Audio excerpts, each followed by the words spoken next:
Hello guys, কেমন আছো তোমরা সবাই? আশা করছি তোমরা ভালো আছো, আমিও ভালো আছি। কিছু প্লিজ মনে করো না, এই ভাঙা গলায় ভয়েস ওভার দিচ্ছি, তাই দেখতেই পাচ্ছ তোমরা জগন্নাথ দেবকে। আর দেখো 56 রকমের ভোগ দেওয়া হয়েছে, যেটা দেওয়া হয় সচরাচর। 56 রকমের ভোগ দেখতেই পাচ্ছ তোমরা। আর দেখো আমাদের দুপুরবেলা খাওয়া দাওয়া শুরু হয়ে গেছে। আর এনার কথা না বললেই নয়, ইনি হচ্ছে আমাদের মানে সবার মামা, খোকন মামা। ওনার জন্যই আজকে আমাদের এই রথযাত্রা। আমাদের রথযাত্রা পূর্ণ হলো এবছর 16তম বর্ষে পড়েছে এবছর।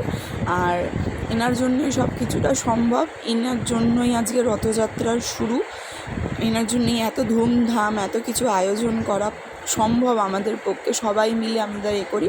আর আমাদের পাড়ার নিয়ম হচ্ছে যে আমাদের বাবা, কাকা, জ্যাঠা, দাদা, ভাই সবাই মিলে পরিবেশন করা হয়। যত লোক আসে তত লোককে আমাদের এখানে মোটামুটি তোমরা কম করে পক্ষেও ধরতে গেলে 500-700 জন প্রতিদিন নিয়ত খায়, ভোগ গ্রহণ করেন ওনারা।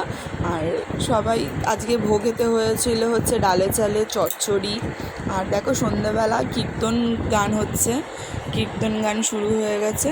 আর খুব সবাই তালে তালে কীর্তনের নাচ গান করছে, সবাই মিলে আনন্দ করে। এই 7টা দিন আমাদের খুব আনন্দ হয়, খুব আমরা ভালোবাসি এই কীর্তনে।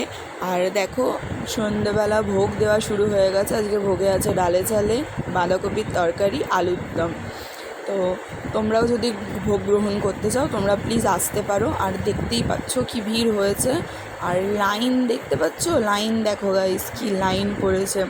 প্রতিদিন এরকম মানে ভিড় হয়, আর প্রতিদিন সবাই এখানে আনন্দ সহকারে ভোগ গ্রহণ করে। তোমরাও যদি ভোগ গ্রহণ করতে চাও তাহলে তোমরা এখানে প্লিজ এসো, আর এসে তোমরা এখানে ভোগ গ্রহণ করতে পারো, কোনো অসুবিধা হবে না, কোনো প্রবলেম নেই। 7টা to 9টা। ভিডিওটা ভালো লেগে থাকলে লাইক, কমেন্ট, সাবস্ক্রাইব করো। আজকের মতন এটুকুনি, টাটা।